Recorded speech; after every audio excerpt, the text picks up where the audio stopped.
Hello guys, mag-init tayo ng tubig. Good morning, good morning. Mayroon kong pusa to guys, oh.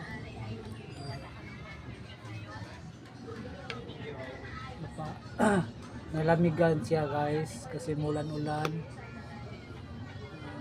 Ako lang po siya initan diri sa may sa ingan guys dahil giniginaw siya guys. Doon kay tingnan.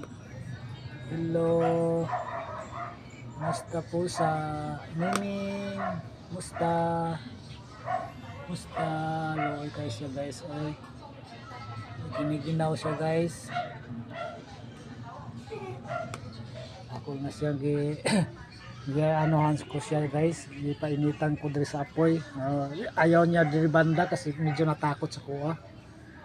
Ako na siya pinabayaan guys kasi baka mag wild siya guys ba. Turuan natin na medyo mabait ng pusa din, no?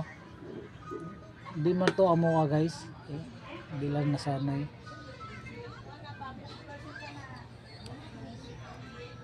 So guys, naginit tayo tubig.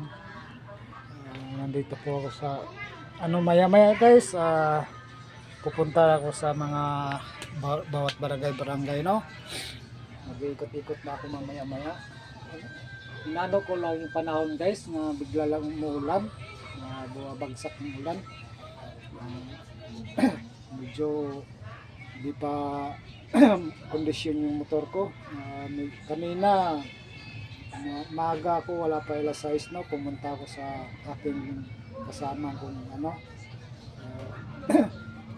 na dugay ako nakapandar ng motor kasi nalamigan. Ngayon nagdalawa isip ako kung maalis ba ako itong araw na to, o kasi para bang di malaman nga umulan ba o umaaraw kasi kumlimlim siya kaninang gabi kagabi saka yung madaling araw nagulan-ulan siya tuloy-tuloy. Ngayon alas-8 ng umaga na guys, wala pa yung araw, no? Medyo nag-iba yung panahon guys.